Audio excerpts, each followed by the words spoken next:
Amontonar piedras es algo que se viene haciendo desde hace miles de años. Amontonar para allanar y limpiar los campos, pero también para separar, para proteger, para construir.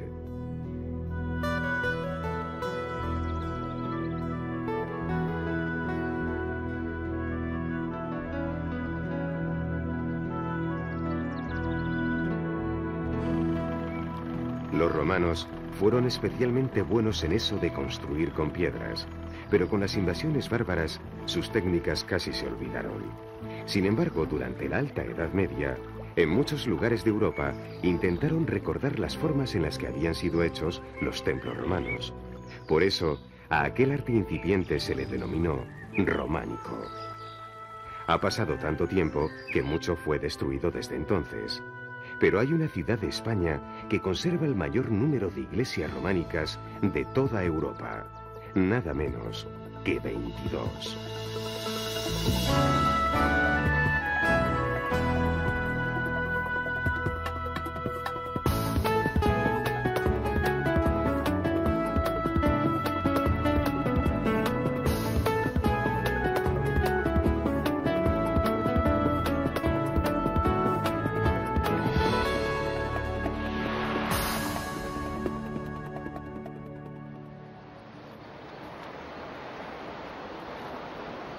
El origen de Zamora es la de un pueblo prerrománico denominado Baceo. Los romanos vivieron en ella desde el siglo II a.C.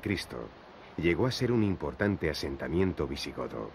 Tras la batalla de Calatañazor, fue conquistada definitivamente a los musulmanes y desde entonces tuvo un fulgurante crecimiento. Sin embargo, a partir del siglo XIII, decadencia y olvido fueron de la mano.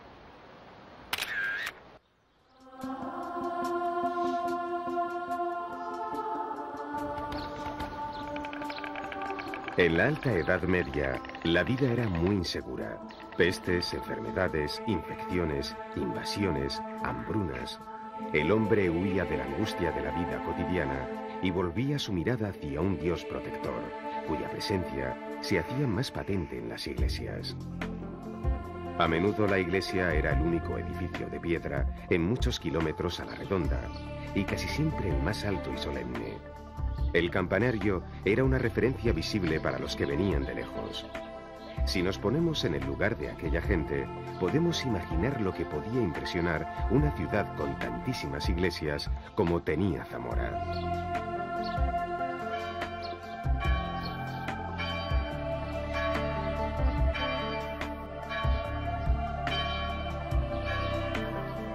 Las iglesias de entonces eran toscas y fuertes, y eran lugares defensivos del mismo modo que lo era un castillo o un muro.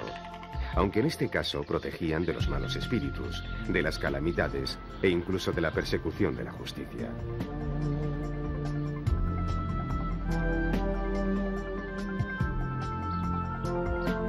En su interior solían tener una nave central que conducía hacia el ábside.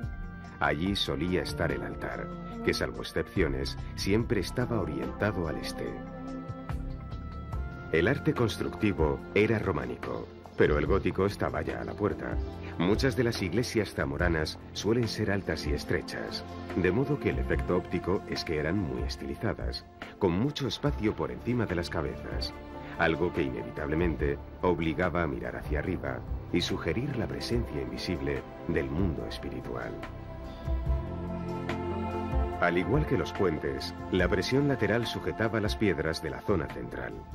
Pero como las bóvedas tenían demasiado peso, a alguien se le ocurrió que lo mejor era tender unos cuantos arcos sólidos, rellenar la distancia entre unos y otros con materiales más ligeros y colocar contrafuertes laterales en los puntos de la pared en los que recibía más peso. La cosa no debía estar mal ideada, porque hoy, después de 1000 años, las iglesias siguen aguantando sus pesadísimas bóvedas.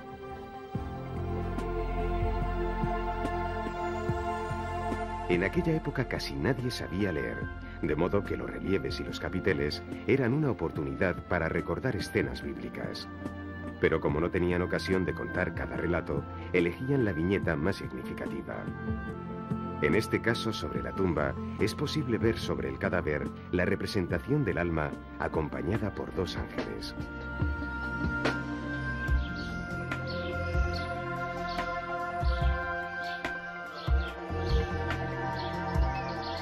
Hay que imaginar a los prelados explicándoles a labriegos y pastores quiénes eran aquellos personajes y lo que significaban dentro de la historia sagrada. Los artistas eran verdaderos genios en el arte de sintetizar. En otras ciudades, el progreso ha destruido muchas iglesias, pero Zamora ha quedado suspendida en el tiempo. Ese es su lastre y ese es también su privilegio. En cierto modo, ese olvido es lo que nos permite disfrutar de su trazado medieval y la abundancia de sus templos. Aunque en ocasiones, el precio del rápido desarrollo implique estar encajonado indignamente. Recorrer Zamora es pasear por una ciudad a medio camino entre la vida de las provincias y la modernidad de cualquier sitio. Tiendas de marcas conocidas donde cada vez es más probable encontrar lo mismo que en las grandes ciudades.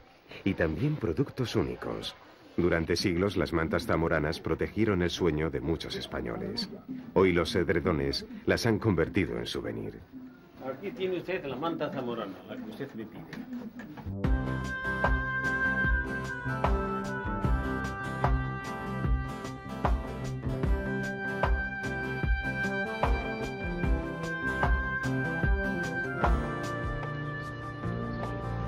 Calles peatonales, hervidero humano a media tarde, cuando los niños regresan del colegio, la gente deja los trabajos y es tiempo de compra o paseo.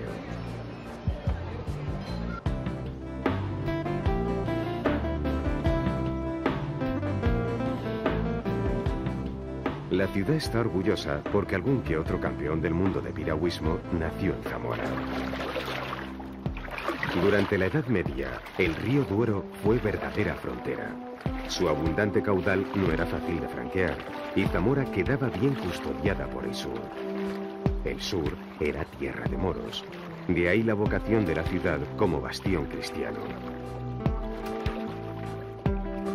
Las rehabilitadas aceñas parecen barcos de piedra enfrentados a la corriente.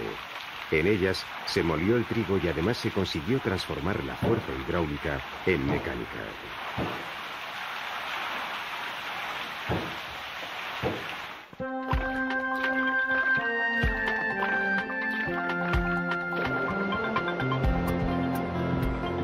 Los malintencionados dicen que Zamora solo tiene 2 estaciones, el invierno y la del ferrocarril, pero no es cierto. En verano la gente se baña o pasea por la playa de los Pelambres, que con mucho humor aquí la llaman Benidorm. Y en primavera, los zamoranos son muy amigos de romerías, de salir al campo y comer con la familia al aire libre. El bosque de Valorio es uno de los lugares más frecuentados y está tan cerca que ya es una prolongación de la ciudad. Los heroicos islotes de piedra que aún soportan la fuerza de la corriente son los restos visibles del puente romano. En comparación, el puente de piedra es muy joven, solo tiene 900 años. Fue construido en el siglo XII y ninguno de sus 15 ojos es igual a otro.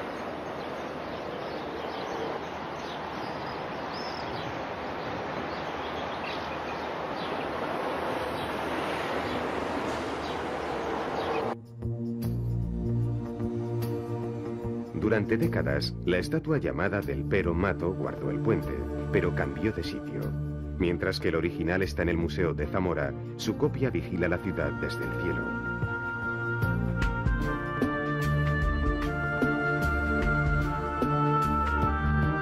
Las murallas de Zamora aún son impresionantes.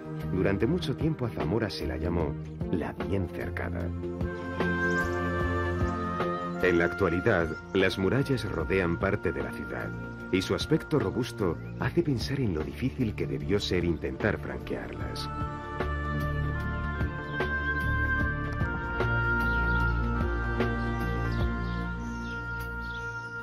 Estudiantes de artes y oficios hacen prácticas cerca de las murallas y algunos retratan el castillo que sirvió de protección ocasional para la población. La perspectiva no está alterada. Visto desde el aire, el castillo es un rombo perfecto. La Catedral de Zamora es la proa de la ciudad en su singladura sobre el Duero. Su magnífica fachada trasera es románica. Sin embargo, la frontal es muy posterior y se abre a una inmensa plaza. Destaca la torre, una torre de 33 metros de doble utilidad, eclesial y defensiva. Pero aún llama más la atención el originalísimo cimborrio que ilumina como una linterna el cruce de la nave central y el crucero. Se trata de una obra sin paralelo en el arte medieval. Semiesférica, peraltada, con 16 ventanas y decorado con escamas de piedra. Su impactante belleza de influencia oriental fue imitada por varias catedrales y colegiatas.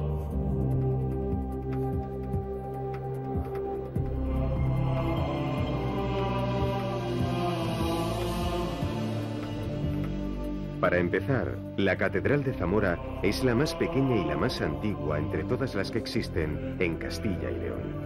Sin embargo, su interior está lleno de tesoros impresionantes.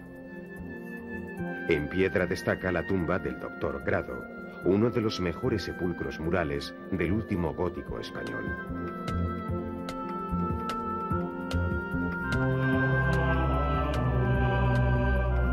El hierro fue moldeado con un virtuosismo increíble. La rejería de la Capilla Mayor es uno de los más importantes conjuntos del primer plateresco. Parte de su tesoro está en telas y sedas con sus maravillosos tapices flamencos.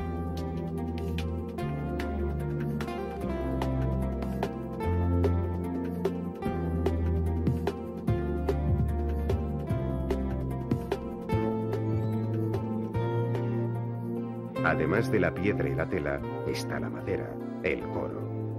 La sillería del coro fue hecha en madera de cedro por el taller de Juan de Bruselas hace ahora exactamente 500 años. Está dedicado al Salvador y necesariamente participaron diversos tallistas.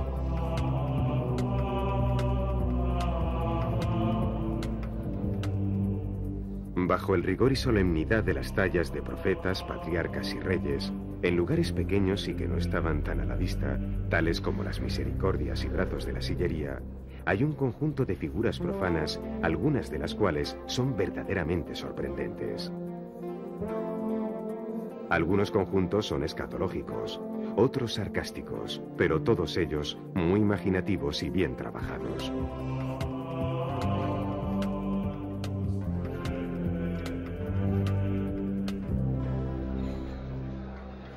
Pan, queso y vino. Así se andaba el camino. Nada es más castellano ni evoca mejor el romancero que esos tres elementos que aquí se dan en abundancia. Además de asados, bacalao a la tranca o las sempiternas sopas de ajo. Una gastronomía evolucionada, pero muy bien emparentada con el medievo.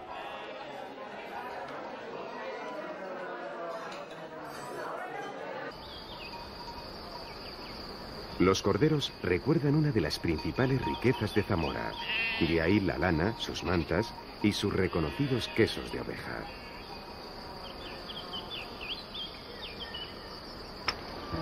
Palomas, palomares, aves domésticas que durante muchos siglos formaron parte de la alimentación cotidiana, han propiciado una arquitectura popular que está siendo recuperada. Los alrededores de Zamora tienen hermosos y nutritivos paisajes, corderos, trigales, palomares y vides.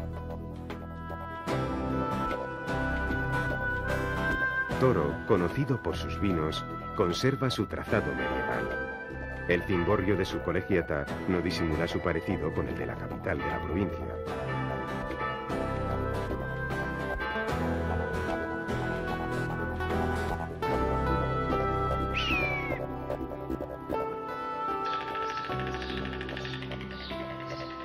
Las lagunas de Villafáfila ocupan una extensión de 500 hectáreas.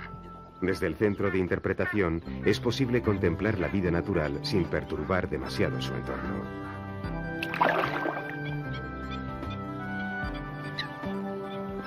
La escasa densidad demográfica de la provincia de Zamora tiene una ventaja evidente: la abundancia de su naturaleza salvaje. Las siempre huidizas avutardas campean por los campos de Villafáfila. Es increíble el esfuerzo de su vuelo. Como se sabe, es la más pesada de todas las de la península, una especie de jumbo entre las aves.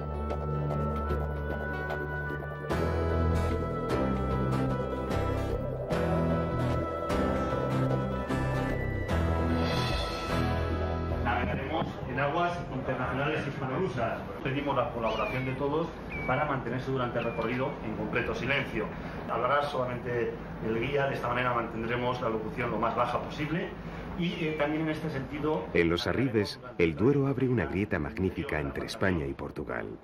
La inaccesibilidad de los acantilados hace de estos un entorno casi virgen. El barco que recorre los Arribes constituye un punto de vista privilegiado para observar aves en su entorno natural.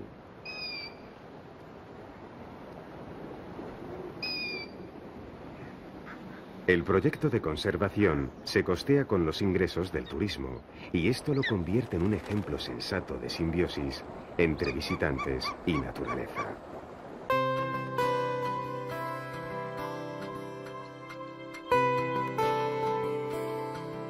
Si regresamos a la ciudad, podremos advertir que además de románico, hay mucho más. Gótico civil del Palacio de los Momos. Misteriosa coincidencia que en lo que desde hace poco es Palacio de Justicia, el adorno principal diseñado en el siglo XV sean cadenas. El Ayuntamiento Viejo es el mayor palacio renacentista. Enfrente está el nuevo. De hecho, la Plaza Mayor marca el nexo entre la ciudad vieja y la nueva.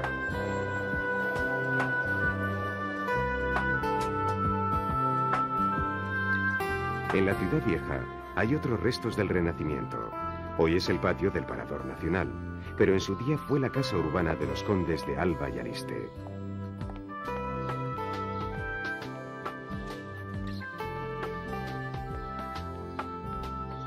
Al pasear por callejones estrechos que un día fueron judería, no se puede dejar de pensar que la ciudad tuvo hasta 19 sinagogas, aunque la intransigencia de los reyes católicos fue la razón de que no haya quedado ninguna.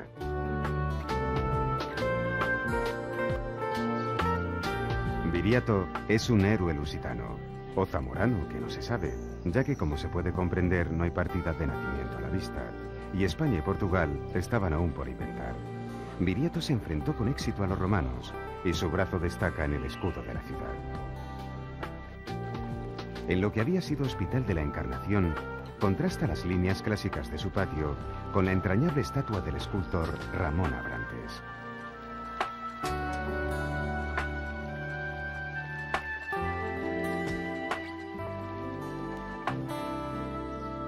Una discreta ola de riqueza vistió a la Zamora de final del XIX y principios del XX. La calle de Balborraz bien podría ser una puesta en una ciudad centroeuropea. Sus tiendas y viviendas hablan de calidad de vida y buen gusto.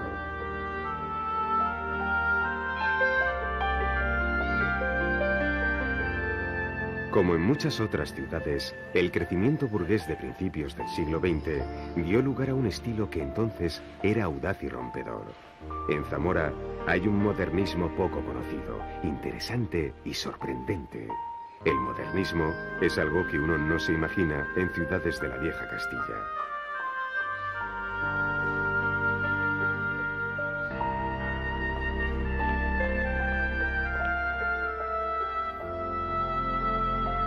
Viaje de ida y vuelta. El teatro, que fue teatro en su origen, luego fue cine, y en la actualidad vuelve a ser teatro.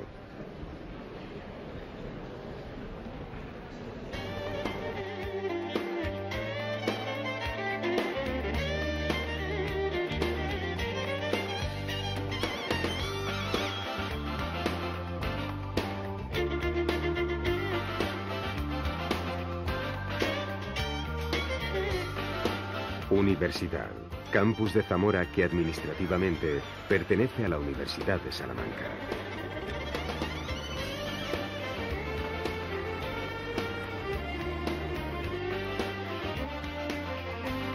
El escalón como butaca, foso en el centro del campus, simulación moderna de los teatros griegos.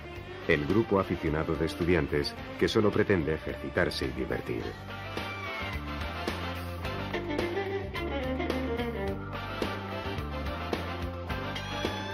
Zamora es una ciudad pequeña.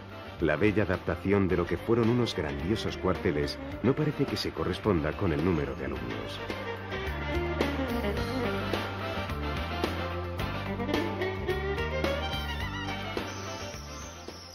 Fachada espléndida del Palacio del Cordón, pero ¿qué hay detrás?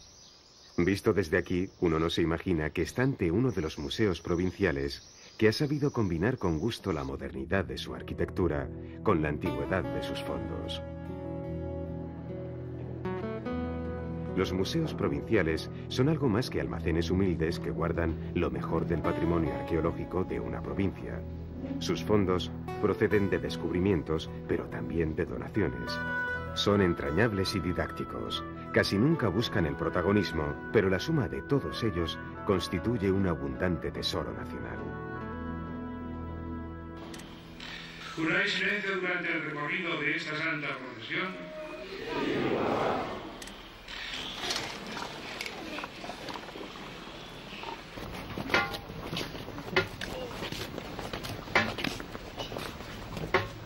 Sobriedad, seriedad. Si en todas partes la Semana Santa es la conmemoración de una tragedia, en estas calles se siente la tragedia como propia. Es imposible escapar del aliento contenido de la ciudad entera. Todo permanece sobrecogido, expectante, como una exhalación detenida. Si la Semana Santa de Zamora es una de las más conocidas y famosas, lo es en especial por la actitud emocionada de sus habitantes.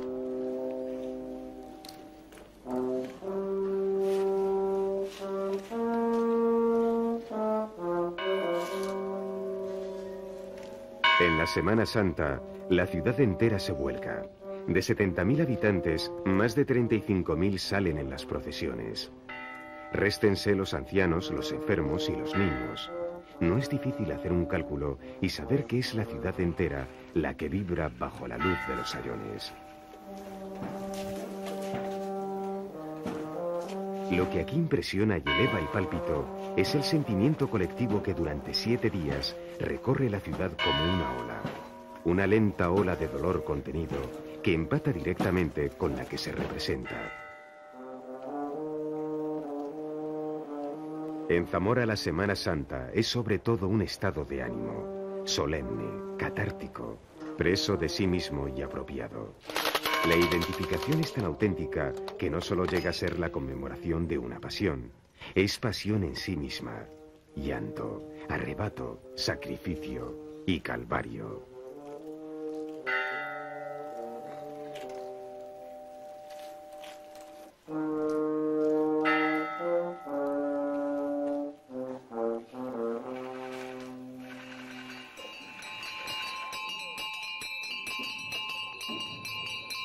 El Barandales abre muchas de las procesiones zamoranas y ha resultado ser una de las figuras singulares de la ciudad, al punto de erigirle una estatua.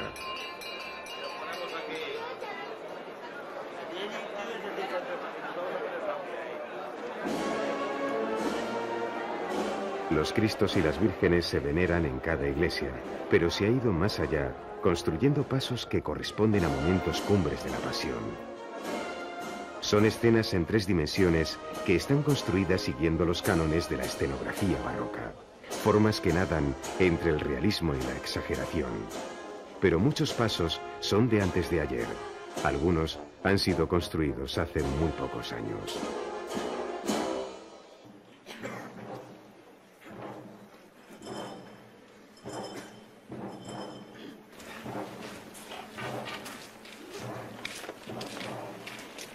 En la mitad de la noche, el Miserere rompe el silencio.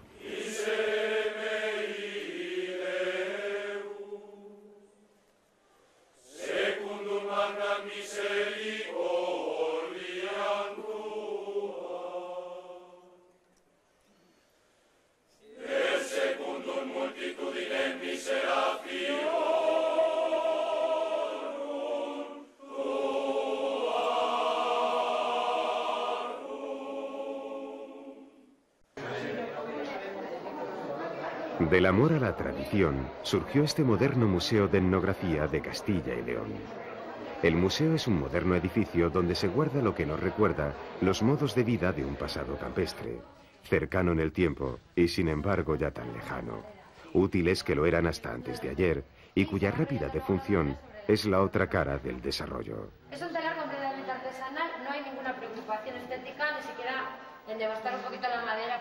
Es una cama de la provincia de León, es del siglo XIX y tiene una decoración única. No se ha encontrado ningún ejemplar parecido todavía. Ven que está decorada con ángeles.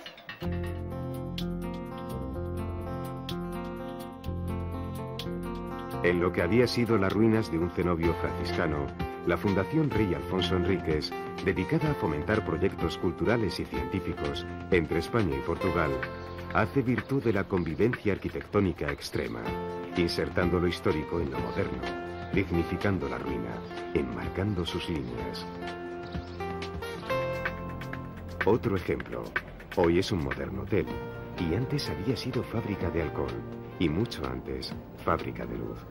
Fíjense, parece un título poético, Fábrica de Luz, tan poético como la bóveda de su restaurante.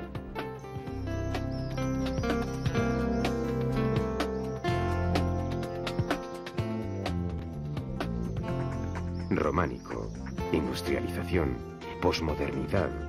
Este encuadre resume muy bien Zamora, la Zamora que fue y la que quiere ser.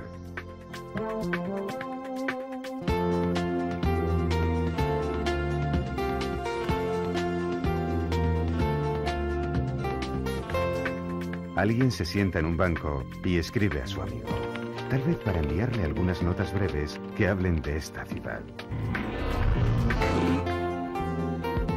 Zamora, lugar fronterizo, más allá del invierno, más allá del río, durante un tiempo infranqueable, durante siglos la bien cercada, hoy al alcance de la mano.